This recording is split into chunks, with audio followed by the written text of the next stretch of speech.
เอา มาต่อกันเลยเนาะเมื่อกี้กินเห็ดรุด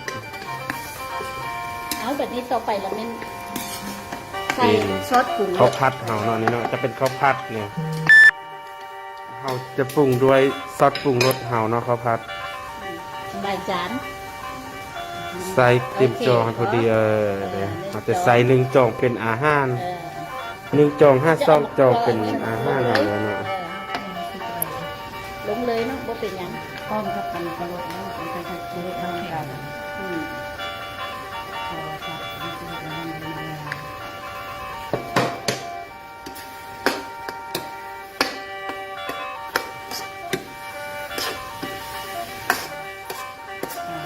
เข้าลงเลยแบบนี้นะ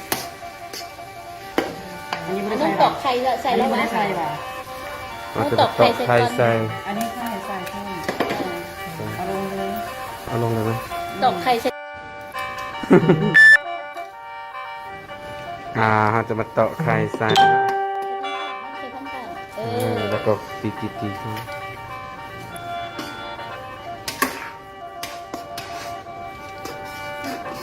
ขาให้ไข่ซุกก่อนแล้วเป็นคนมาคนกันเพราะเขาอยากได้เนื้ออันไข่อยากให้มันไข่มันงามน่ะ ธรรม เข้า ดา ใจบ่ ธรรมดาหัวเพิ่มมาตัวมาตัวกับอันกระโดดไข่ของมันเข้ากันดีเนื้อบุซุปง่าย จักหน่อยเขาสิสอนเจ้าวิธีการง่ายสุดๆอันนี้อยากว่าผ่าโดนอันซิมแล้ววะ ใช่ไหมจักคนก็ไปใส่หมด เชฟเด้อ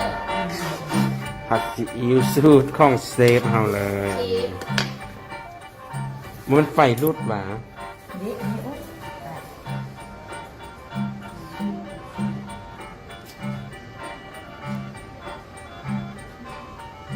เป็นอะไรโอเคบอ ปกติแล้วจะเอาพักใส่ซึม ใส่ผัก เอาพักใส่ตื่นสำหรับข่อยมันเค็ม ใส่เจียวมีลูกตัวสีพาแล้วมันใส่ผิวอีกจะเค็มว่าตัวนี้ คือก่อนเจ้าบ่ได้กับบ่อยากเป็นตักกินเข้าใจบ่สำคัญคืออาหารน่ะสิสั่งมาซะก่อนมันจะเฮ็ดให้ชวนอยากกินข้าวละนะ จับตะโกนบอกยังดินนี่ ไปมือรู้สึกกันไล่สูงมือเงินกันไล่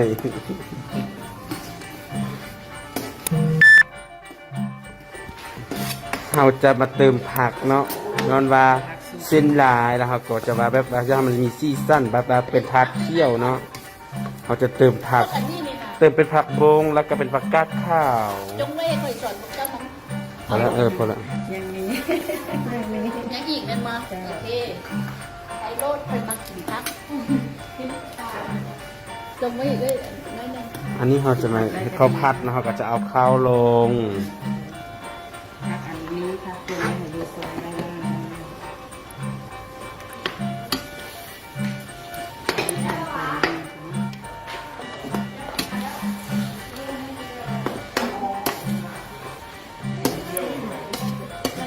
เอาอันนั้นสุดอ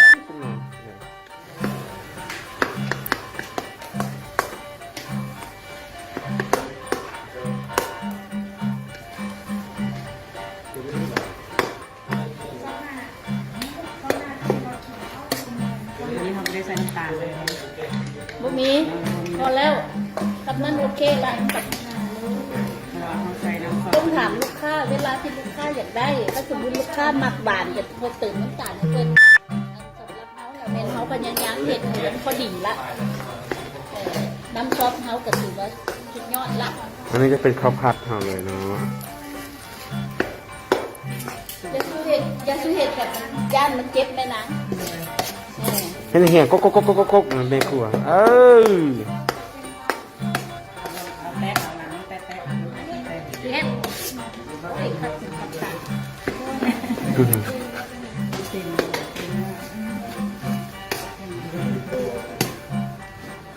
อันเอาไอ้นั่นออกเดี๋ยวไปศึกษาจิตตรงใบเนี่ยเจ้าบุญวิธีการเงียนไปเฮ็ดไปของนั้นบนเรื่องเนี่ยเข้าใจเลยหรอ จะออกจากหนัก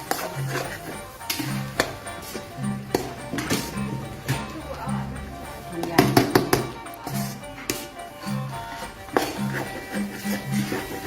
อย มีแต่เป็นพวกน้าเขาลงมือเฮ็ดเองอืม เป็นไม่ได้ใจเป็นลงเฮ็ดเองแล้ว ค่อยนี่เราแม่นว่ากินข้าวผัดนี่ต้องแห้งๆน้อยๆแซ่บนั่นเจ้าก็เป็นแบบนั้นจริงๆ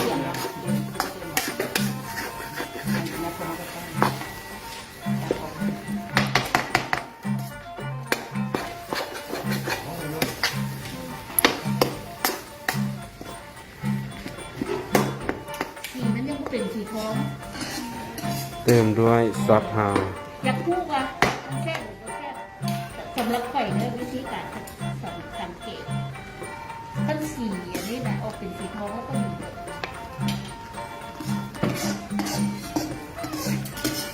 สำหรับน้ำซุปเท่าไหร่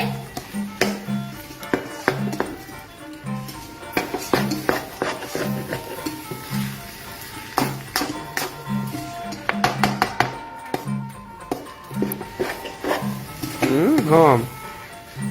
หอมแล้วล่ะ หอม อยากนะครับ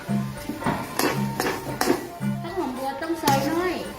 น้อยๆกับแล้ว เวลาใส่ข้าวผัดแล้วข้าวคั่วน่ะ อันนี้มันคือหน้าที่อันนี้ ผู้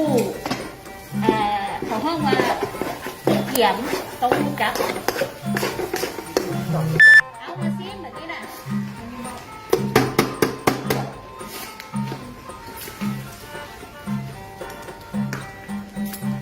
ซีนกันเลย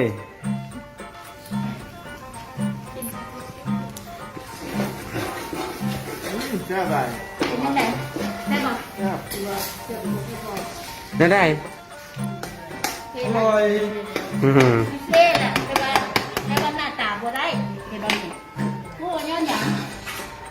บ่ใส่เยอะ เกี่ยมแล้วมันชิ้นเกี่ยมไข่อันนั้นตอกไข่ลงน้ำสุดท้ายถ้าไม่ด่าไข่ต้องตื่นก่อนให้มันแห้งก่อนนะ ใส่ไข่ผมจะเซ็ต แม่นอันนี้แก้ไขได้คำนี้แหละนะแบบนี้เคยมีสอนพวกเจ้าแบบนี้นะชุดข่อยเด้อแบบนี้นะพอไปเชียนให้เบึ้ง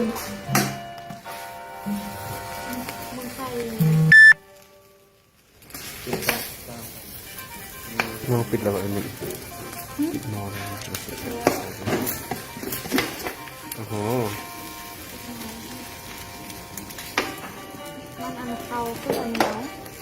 เขาหุ้งมาทำ บ่เขาจริงๆก็ได้สำหรับข่อยนะพวกนี้ปัญหาไม่ได้เป็นร่างเหมือนเป็นร่างหมอมาสิเฮ็ดให้เบึ้งแบบนี้น่ะแล้วจื้อไว้จะหนักสิเฮ็ดให้ลูกค้ากินทั้งเฮ็ดเลยคือกัน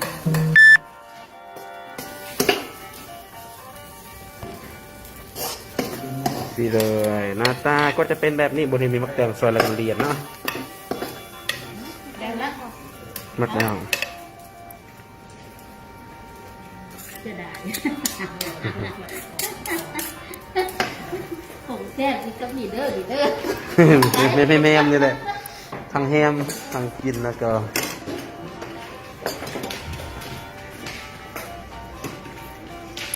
บ่ได้เอาไปล้างหม้อแล้วเนอะเอาไปล้างสิ ขัดออกขัดออกแล้วก็เอาไปล้าง ผมแซ่บคือก็หั่น มาตั้งบัดนี้เราจะไปให้กับผัดอีกสูตรหนึ่ง ไปพักนะไปพักอันนี้นะ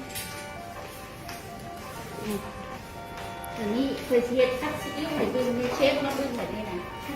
บรรดาเชฟทั้งหลายเอาผ้าเอาถุงนี้ไม่เล็ก เครื่องมือทางหม้อมันแห้งน้ำปิดเลยปิดเลย